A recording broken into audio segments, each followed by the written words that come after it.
This morning on DC News Now, we've been saying it all week. Today is going to be the peak of that heat and humidity. Heat advisories have been issued. Heat index values could be nearing 105 at times. More details and we'll get towards the rest of that 7 day coming up. Also coming up, curbing monkeypox cases in the DMV. The actions DC and Montgomery County leaders are now taking. And school celebration, how Washington, D.C. is helping students and teachers head back into the classroom. All right, it is 6 o'clock on this Thursday morning. This is a DMV First Warn Day. As we come on the air, more than 100 million Americans are under heat advisories, including Washington, D.C.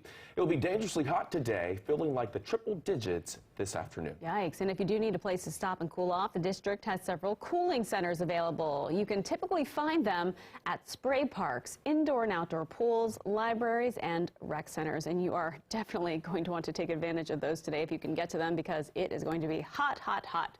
All right, 6:01 now on this Thursday morning. Oh, we almost made it to Friday. It's Thursday. I'm tonight, right? I'm Corey James, Kittery in for Shanika Grimshaw. A bit of a mess on the 495. Absolutely. It's not looking pretty. We got 4 lanes trying to squeeze into those express lanes. It's not going to be a fun time. So if you're still with us from Northern Virginia, I would say maybe settle in, have another cup of coffee with us, or try and find an alternate route. It's not going to be too good. Yeah, you may want to stay inside because meteorologist Jackie Lair's been talking about that heat. Yes. Triple digits possibly. Yeah, we're talking triple digits in terms of the heat and humidity, the feels like temperatures. Yeah. The actual air temperatures, mid-upper 90s. So yes, that's also not pretty as well, where we're talking 97 degrees for a high in Manassas. 96 for DC is what we're going with later on this afternoon. That heat advisory, as I was mentioning before, it also includes Fairfax County, but also the DC metro, DC area, and even out towards Maryland too, under that heat advisory. Kicks off at 11 a.m., continues through 8 p.m. this evening. We also had the potential for a few of those isolated thunderstorms this afternoon. We do have a marginal risk for some severe thunderstorms. Like, again, that's 1 out of 5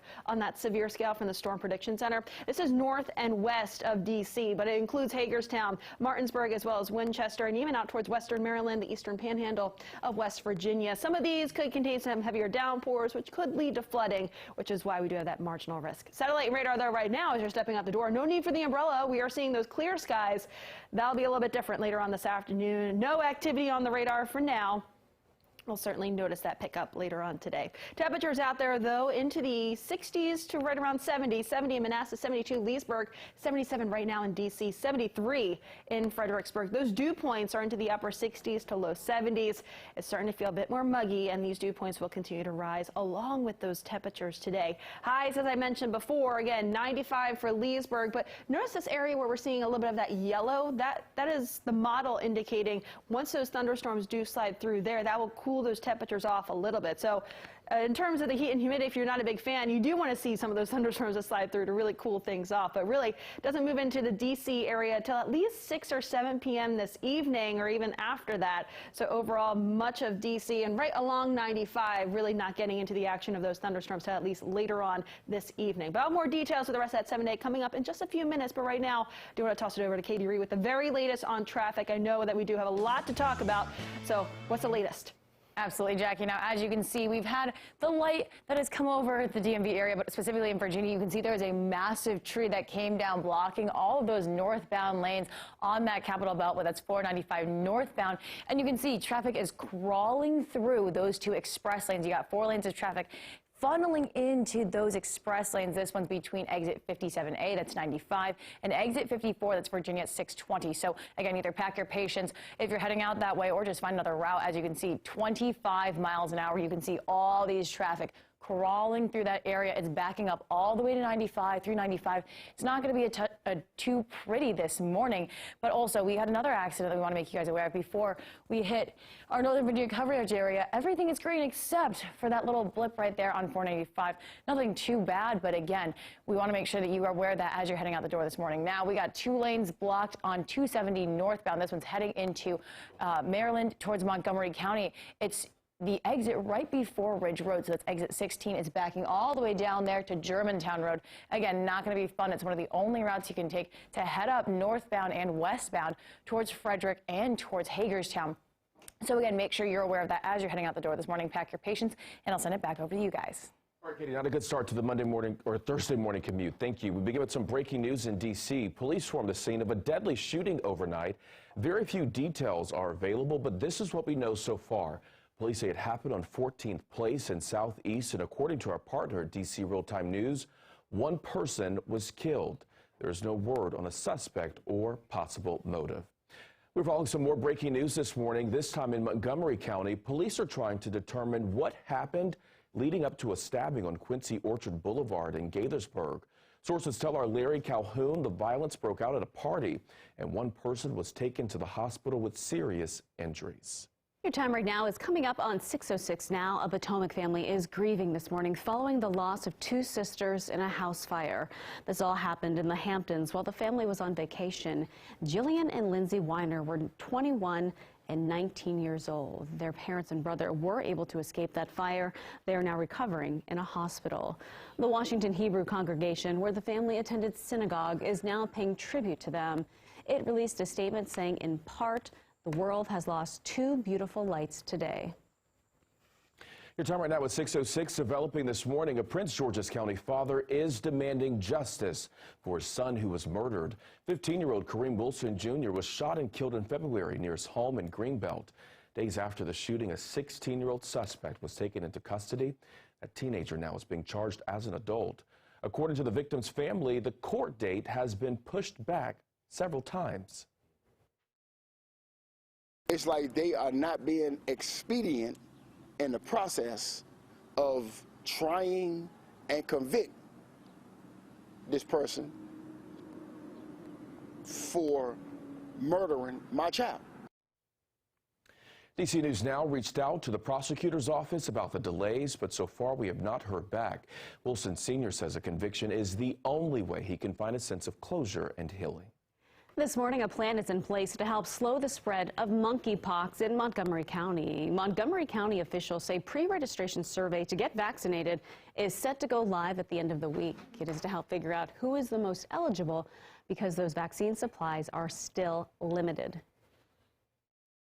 Probably won't get any more doses until September, and that's why the health department has established a pre-registration program for anyone interested in the MPX vaccine. The pre-registration survey is only for people who are considered at risk. That includes people who have been in close contact with someone with the virus, people who have been exposed to the virus, or have an increased risk of being exposed. Right now, Maryland has 149 cases of monkeypox. And now to D.C. this morning in the city's efforts to contain the monkeypox. Walk-up vaccinations start tomorrow. The supplies in those are limited as well, so they will be provided on a first-come, first-served basis. There will be 3 clinics throughout the city, one of them in Ward 8, the other 2 in Wards 4 and 2. Now, they will be open from noon until 8 o'clock in the evening. Each site will have 300 doses available. You must be considered at risk and be at least 18 years old and have proof of D.C. residency to get one. And happening now, House Speaker Nancy Pelosi is meeting with leaders of South Korea. Topics include legislative efforts to support a push to boost ties. Pelosi did not directly mention her Taiwan visit or the protest in China. Your time right now is 6:08. Before you know it, alarm clocks will be ringing a lot earlier this year when kids head back into the school year. D.C. is celebrating, though, and helping families prepare. Our Brittany Ward is in the studio this morning with what the mayor is doing. Good morning, Brittany.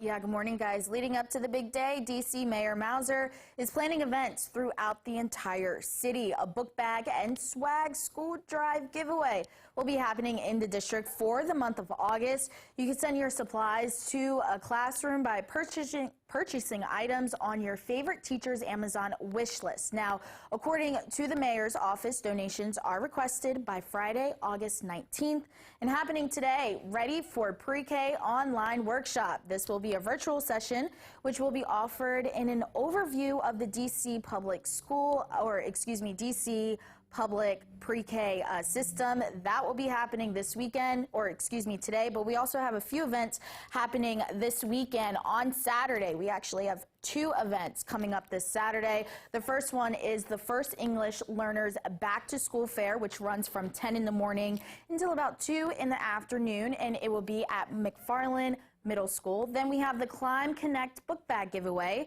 It's at Randall Highlands Elementary School from 11 in the morning until about 3 in the afternoon. Now, the first day for school here in the district will be August 30th, so definitely get those kids ready. Reporting in the studio, I'm Brittany Ward for DC News Now.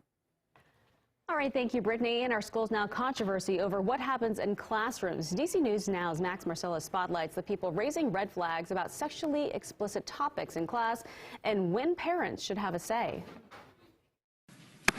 It was a divisive piece of legislation when it was brought up in Richmond. And we will protect and reassert that right. Republicans said it bolsters parents' rights, and that's what got the current governor elected. This is not radical.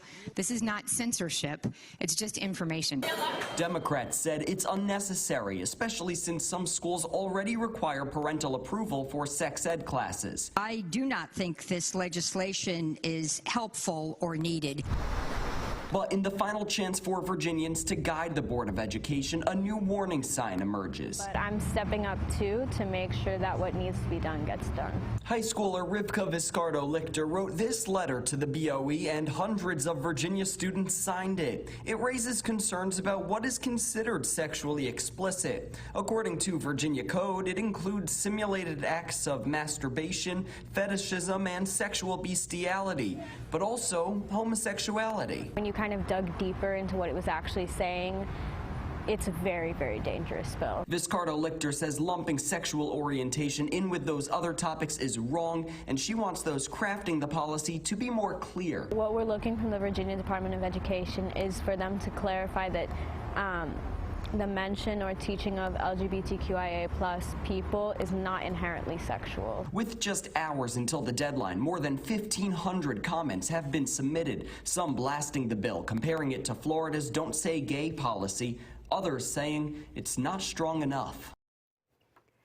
And that was our Max Marcella reporting. We have reached out to the governor's office and the Department of Education for comment. They say the policy uses state code to define sexually explicit content, and that includes homosexuality. They say they will review all comments before submitting a final policy by January 1st.